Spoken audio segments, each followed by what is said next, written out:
Horror is a dog-eat-dog genre. It's difficult to make a quality scare and even harder to get distributed. However, if you have a quality lead and a good script, you have a worthy chance. Saying that though, it doesn't mean that the audience are going to enjoy your movie. They may even tear it apart. And for some of the stars of these movies, it could very well spell the beginning of the end for their careers. So today on Top 5 Scary Videos, I'm going to be counting down our list of the top 5 scary horror movies that ended careers part 2. Before we begin though, be sure to stick around until the end of the video where I'll be responding to some of your comments. With that, let's jump in. Coming in at 5, Nicolas Cage, The Wicker Man. The Wicker Man is a 2006 horror film written and directed by Neil LaBute and starring Nicolas Cage. The film primarily is a remake of the 1973 British horror film The Wicker Man, but also draws from its source material, David Pinner's 1967 novel Ritual. The film concerns police officer Edward Malice, whose ex-fiancée Willow Woodward informs him that her daughter Rowan has disappeared and asks for his assistance in her search. When he arrives at the island where Rowan was last seen, he suspects something sinister about the neo-pagans who reside on the island. The movie as a whole received scathing reviews from film critics at the time of its release, with critics pointing to the film's unintentional comedy, weak acting, and poor screenwriting. It was also a financial flop, grossing over $38 million against a $40 million production budget since its original release. Nick Cage himself acknowledged that the film was absurd, remarking in 2010 that there is a mischievous mind at work on The Wicker Man, you know what I mean? And I finally kind of said I might have known that the movie was meant to be absurd. But saying that now after the fact is okay, but to say it before the fact is no, because you have to let the movie have its own life. I mean, even those remarks are as baffling as the movie. He should have just yelled, "The bees! The bees!" Would have made more sense.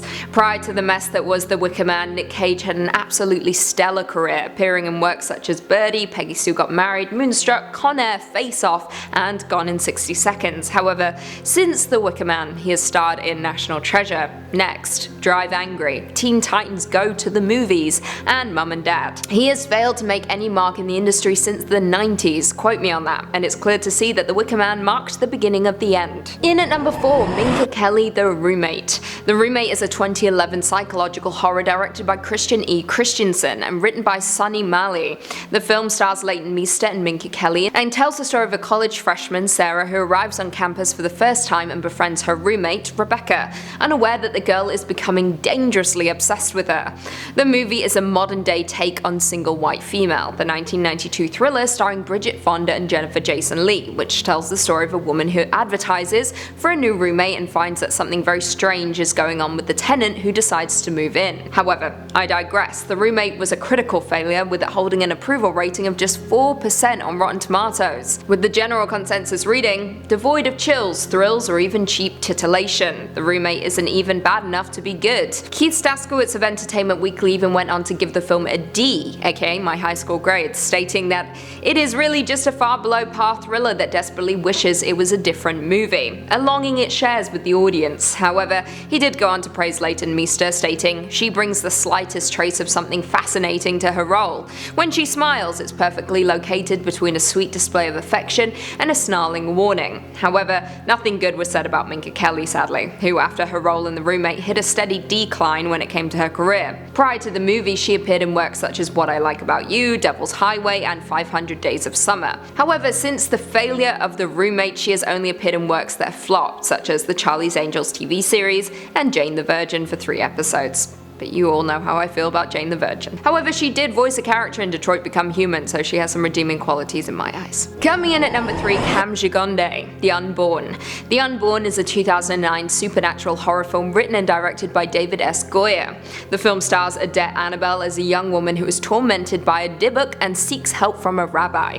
The Dybbuk seeks to use her death as a gateway to physical existence. The film was ultimately a critical failure, with it receiving just 10% on Rotten Tomatoes, with the general consensus reading, David Goyer's Unborn is a tame genre effort with cheap thrills and scares that border on silliness. Now, the film stars Cam Gigonde as Mark Hardigan, Casey's skeptical but supportive boyfriend, who was initially doubtful of all the transpiring events, but later becomes her aide. However, since The Unborn, things have been on the decline for the once popular actor, who appeared in works such as Never Back Down, Twilight, and The OC.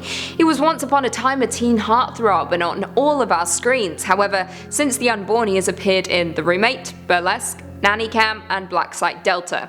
His career certainly hasn't taken off the way most were expecting it to. However, at least Gary Oldman recovered from appearing in the mess of a movie. He went on to win an Oscar. There's always hope, I guess. Just not for Cam Gigonde, because I can't say his name. If I can't pronounce your name, you're not going to be famous, are you? Coming in at 2, Ari Lehman, Friday the 13th. Friday the 13th is a 1980s slasher film produced and directed by Sean S. Cunningham, with the film telling the story of a group of teenage camp counselors who were murdered one by an unknown killer while attempting to reopen an abandoned summer camp. Prompted by the success of John Carpenter's Halloween, Cunningham was inspired to create his film, which was filmed in the summer of 1979 on a budget of just $550,000. Released in May 1980, Friday the 13th was a major box office success, grossing over $59.8 million worldwide. Critical response was divided over the movie, with some praising the film's cinematography, score, and performance, while numerous others derided it for its depiction of graphic violence. However, despite that fact, the film has since become one of the most important and influential horror movies of all time, with scholars such as Tony Williams crediting the film for initiating the subgenre of the stalker or slasher film. Cultural critic Graham Thompson also considers the film as a template, along with John Carpenter's Halloween, that instigated a rush of films of its type, in which young people, away from supervision, are systematically stalked and murdered by a masked villain. As of 2018, Friday the 13th has spawned 10 sequels, including a crossover film with the Nightmare on Elm Street villain Freddy Krueger. However, the success didn't continue for one of the actors, Ari Lehman. He played the original Jason Voorhees in the first movie. However, instead of kickstarting his career, it drew the end. Since appearing as Jason back in 1980, Ari has appeared in short movies, straight-to-DVD flops, and that's about it. Sadly, it seems as though he could never drop his role as Jason, with him seemingly only doing appearances that relate to Friday the 13th. And finally, coming in at number 1, Linda Blair, The Exorcist II: The Heretic.